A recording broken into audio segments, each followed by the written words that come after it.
pjesa më e madhe këtyre veprave penale, që t'ua themi njerëzve, se prandaj jam dakord me Kliku kur thotë që do një show i bukur, se pjesa më e madhe e këtyre veprave penale janë parashkruar tashmë. Ka kaluar i gjithë koha që... Dhe në 2030 kur të marrë ky gjyq, i mban vepra penale korrupsion aktivi zyrtarëve të lartë, pasivi zyrtarëve të lartë zoti Berisha, sepse është me 12 vjet maksimum. Po deri në 2030 dhe deri në 2035 kur të kalojnë në apel është parashkruar dhe ajo. Mbase kemi proces të shpejt. Të shpejt duke qenë për shkak të rëndësishme. Mund të ketë. Nuk qëndrojnë argumentet që nxjerr Leonardi?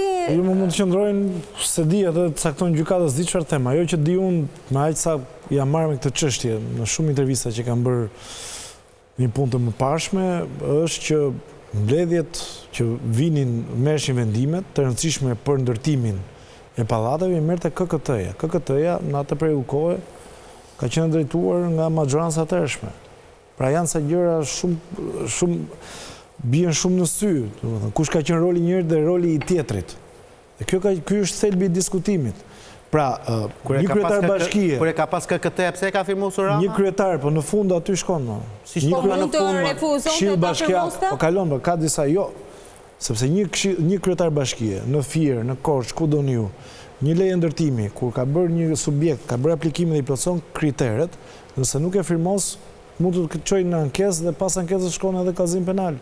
Pse e ke refuzuar, zotrin, nëse janë çdo gjë brenda ligjit? Por nuk ka të bëjë. Po mund të gjente ai që nuk ishte brenda ligjit, për sa kohë është bërë ky tjetërsimi. Po s'mund të gjente, po flasim për një periudhë tjetër, dëgjoj. Nuk po flasim me Ramën si kryeministër. Flasim Ramën sekretar bashkie. I fuqishëm ka qenë dhe sekretar bashkie. Po tallen ju, në atë periudhë kohë Berisha ka qenë kulmin e fuqisë. Nëse këtu kemi qenë si gazetar të reni. Rama ishte asgjë kryetar bashkie. Po ku miza, jo, Tirana është ndërtuar në 92-shin, 96-ën masivisht, atëherë do të jemi realistë një gjë. Fuqia që ka pasur kryeministri i kohës dhe fuqia që ka kryeministri tani nuk krahasohen me atë që do të vi pas 10 vitesh. Ka qenë omnipotent, ligji organik që ka pasur qeverisja vendore aso kohë, po jo më së kështu. Këshilli bashkiake ka pas PD. Dëgjoj.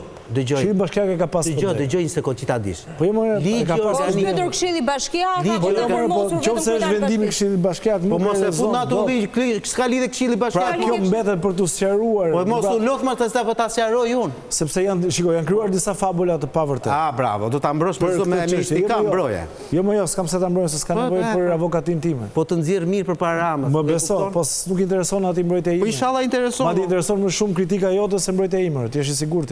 Po unë e kam palë kritikën e atij, valla.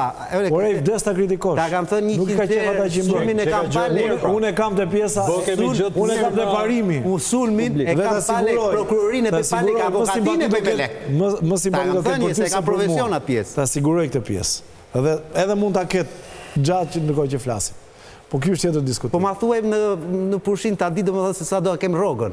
Ja ta thot tani pse. Po ti ke tarifat e tua. Mos më shiko mua si profesor si në një fish, prandaj do ta di se ç'është. Po diskutimi është ky. Në rastin konkret është, mendoj unë, është për show politik, sepse pjesa kryesore ka patur të bëjë me vendimet që janë marrë nga ekzekutivi i kohës. Dhe ka patur disa general Vladimir Qiriazi, që unë kam patur në një intervistë që ka thënë më është bërë presion. Kam vajtur në zyrën e ministrit të mbrojtjes, më ka thënë firmose, nxirre nga plani përhapjes, se ndryshe do kemi probleme, është nga lartë.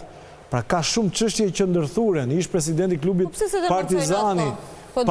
Jo, ka patur denoncime dhe atë, po si merrte një seriozisht. Ish presidenti i klubit Partizani atë Paro Laçi, edhe i ka thënë kemi patur presione nga drejtoria e policisë, na thoshin që firmoseni etj.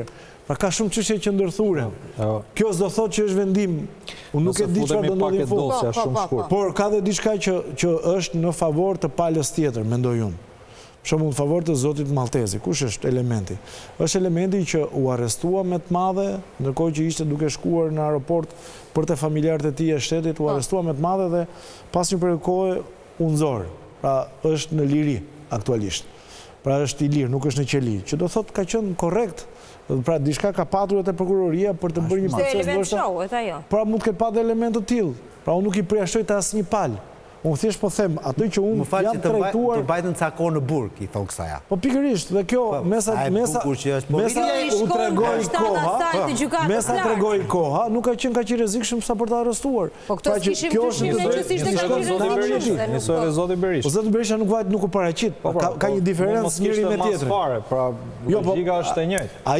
Ai ishte tjetër gjë, nuk e pranoi të shkonte. Tjetër gjë është që po flasim për një regjistër të ndryshëm.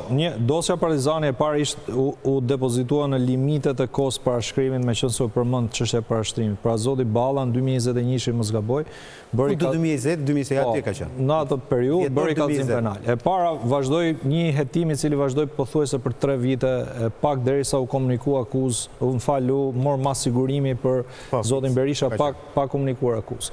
Dhe e gjithë kjo dosje, duke parë me këtë kohë kaq shumë të zgjatur, flet për një vendimarrje të organit kolegjial siç ishte Këshilli i Ministrave dhe ndikimeve që mund të ketë pasur familjari i Zotit Berisha te Këshilli i Ministrave për një ligj i cili nuk kishte karakter individual, siç u tha, por ishte një ligj që përfituan mbi 1000. Përfituan shumë njerëz. Përfitoi dhe Zoti Maltezi. Dhe pastaj zhvillimet që i bëri Zoti Maltezi dhe personat e tjerë këtij kompleksi ose kësaj prone, këtij trulli në Tiranë, është një histori e ngjashme që e kanë bërë me qindra njerëz në Tiranë. Nuk është i vetmi Zoti Maltezi. Pa ai s'do ta bënte. Jo, ka diçka që do të pyetja. Repartë ushtarake që janë thyer ish pronarëve mund të jenë 1 ose 2 në gjithë Republikën, nuk ka. Seriozisht? Sa reparte janë thyer tani nga Partia Socialiste? Jo, janë shitur investitor strategjik e tjerë, është tjetër gjë. Por ish pronarëve sa ka shitur Tauland Balla dhe njerëz tjerë që mos t'i futemi. Po ja, ta themi. T'i futemi me emra sa reparte ushtarake. Sa janë privatizuar, asnjë problem, janë të rregull gjithë. Jo, asnjë problem ti thuash. Ti futesh, unë atë dua. Po pra, denoncoj vlla. Jo pra, ta them pra denoncimin se unë të dëgjova, vetëm ta mbaroj se dosja, nëse shikojmë dosjen, meqense po i futemi pa i hyrë gjithë detajeve, se duhet kishim një avokat. Se mbrojtja pretendon që kanë mbi 12 firma të Zotit Rama në procedurë. Përveç, pra hiqe pjesën e Zotit Rama. Po flasim për të panderurit në proces, një pjesë të panderurit. Flasim për vendimet të organeve kolegjiale që prekin një kategori njerëzish, që e thamë. Flasim për zhvillim të pronës, a ka probleme tjera, pastaj fshehje pasurie, fshehje të ardhësh, kjo është çështje normale, mund ta hetonte, ta zhvillonte. Çështja si e lidh ti me kryeministrin e kohës, kjo është pyetja. Se ka kaluar e para, ka kaluar shumë vite. E dyta është një dosje e cila është zhvilluar ashtu siç është zhvilluar, por nuk kuptohet të ketë ndërhyrje drejt për drejt, pra çfarë them, interesat drejt për drejt të Zotit Berisha për një situatë ku dëgjon korrupsioni, interesi, lidhje, do thoni është interesi me dhëndrim, po vetëm te kjo mbetet, nuk ka avancim më tepër se kaq. Pra fakti që ai është dhëndi i Zotit Berisha.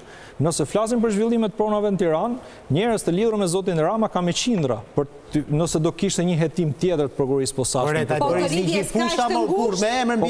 Dhe ky ishte rasti pastër te teatri kombëtar. Pra i fali teatrin, meqense është investitor strategjik, i tha merret teatri, merret edhe gjithë tokën që ta bësh mbrapa apo ta bësh. Po pra ose ta bësh teatrin në kat të 12, se kështu ishte. Pra bëj një kull dhe në kat të 15 do ishte teatri kombëtar. Pra këto lloj situata në Shqipëri kanë ndodhur rëndom, po ti lidhesh drejt për drejt. Pallatin e kongreseve të gjitha institucionet e tjera është bërë liçta tani. Patjetër, po vazhdon me kjo histori do vazhdojë, nuk është një gjë. Po sa prona në Shqipëri janë tjetërsuar me pronë shtetërore 30 ca vite, nuk është se është një histori, një çështje. E mira e kompleksit Partizani është paktën e kanë marrë pronarët, ish pronarët.